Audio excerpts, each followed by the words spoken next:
It's so easy these days to escape silence and the feeling of being alone.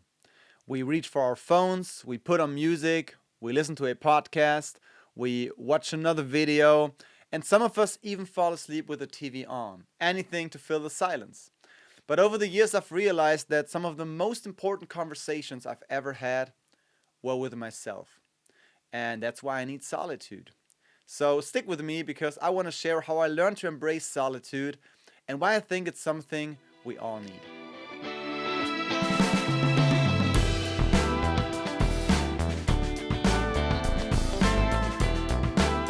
Hey everyone, Mark here. Welcome back to another episode of Mindset of a Musician. Today I want to talk about something that I think many of us find uncomfortable, and that is solitude. And for a long time, I tried to escape it whenever I could. And to be honest, there are still days that I want to. But once I realized how important solitude really is, I started making space for it intentionally. And that changed a lot of things in my life for the better. So if you struggle with silence or simply being alone, this video is definitely for you. So let's start by talking about why solitude has become rare these days. This video has a lot of parallels to my video about boredom, because at its core, both topics are rooted in the same cause, and that is distraction. So, the ability to constantly distract ourselves is something that our grandparents never had. They might have listened to the radio, watched TV, or read the newspaper, but that was about it. There was no portable device that could play music, videos, or podcasts wherever they went. So I still remember when some of my friends at school got their first iPhones. I was so annoyed because they were constantly scrolling on those things. And they were even doing that while we were having conversations. And before that, we were playing outside, we were having a good time, making jokes, and just, having a lot of conversations. And that kind of changed when they got their phones. And ironically, I behaved the same way a few years later when I got my first iPhone. So as a teenager with low self-esteem and imposter syndrome, I rarely felt mentally balanced. I mean, I had good days, but more so often, I struggled. And music became my escape. I listened to music, I played a lot of guitar, and I wrote songs. So that became my outlet for my emotions, but it didn't really solve the deeper problem. And my phone made it incredibly easy to run away from that problem, to not confront myself with that problem, and to never be alone with my thoughts. But looking back, it was exactly what I needed, a real conversation with myself.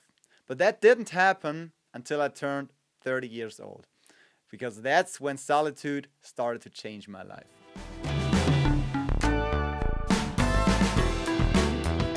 I told the story before, but it marked the beginning of many changes in my life. So, in December of 2023, I had a panic attack after going for a run. It was the first panic attack I had ever experienced, so I didn't know what was happening.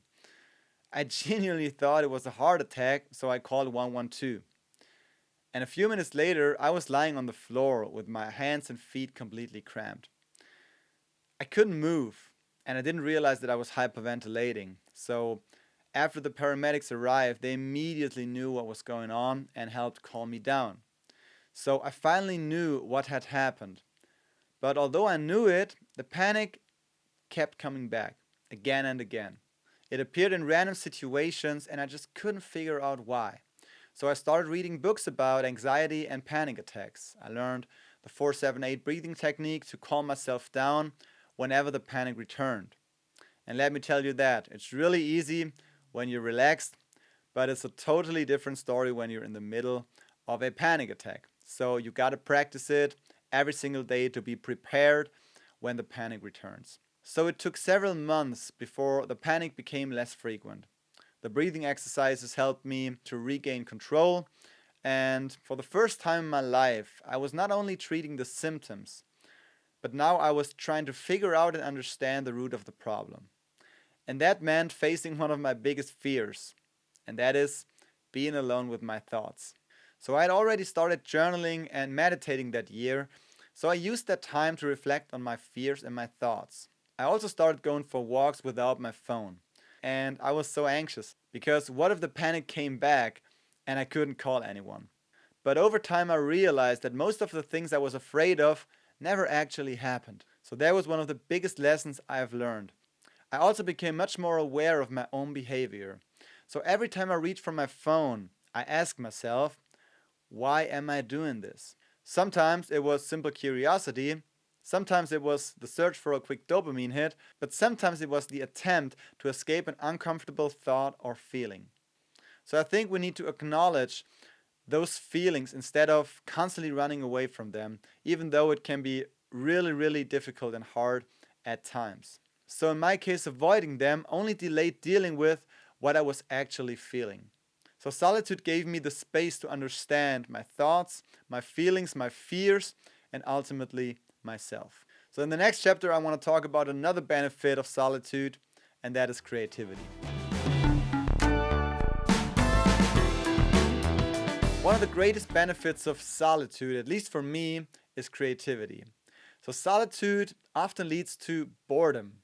And as I talked about in one of my previous videos, boredom can be a powerful motivational state. So if you'd like to dive deeper into why boredom is important, I'll leave a link up here.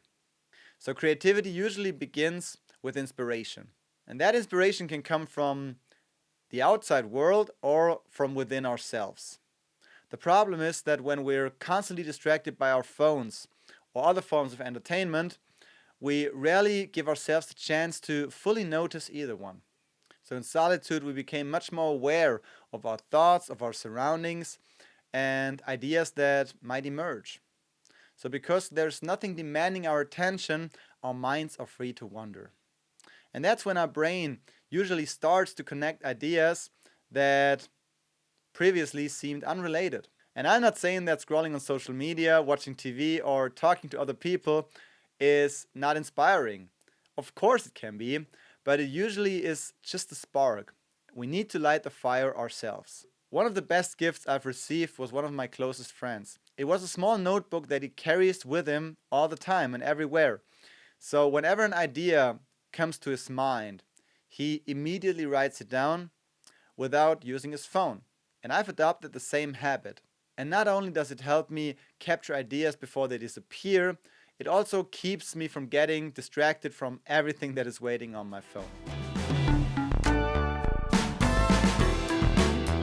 Being in solitude means being alone without feeling lonely. It means becoming comfortable with silence and intentionally choosing to spend time with ourselves. So, becoming comfortable with the uncomfortable. As someone who's naturally more of an introvert, I might need more time than other people do, but years of constant distraction made me forget how to be alone with my thoughts. And I think the constant access to entertainment and distraction made it really hard for many of us. And we are creatures of habit. We naturally seek comfort. And now we carry a device in our pockets that allows us to escape those uncomfortable thoughts in every minute of the day. But discomfort is where growth happens, as you know. While reading The Comfort Crisis by Michael Easter, which is often referenced in this channel and is one of my favorite books, so it's a big recommendation, I deeply connected with a lot of the ideas he shares in his book. So removing all the comfort or a lot of comfort from our lives feels strange at first, but the more I practiced it, the more it made sense. Just like taking the stairs instead of the elevator, we train our muscles. Learning a song by ear instead of immediately searching for the chords trains our musical hearing. And solitude is something we can actively choose because it will train to focus on ourselves. And that might mean going for a walk without a phone or earbuds, eating a meal without watching a video or reading the news, journaling, meditating, watching the sunrise or sunset without taking a photo, driving without listening to music or a podcast, sitting in a cafe without scrolling on your phone. And the list goes on, but you get the idea.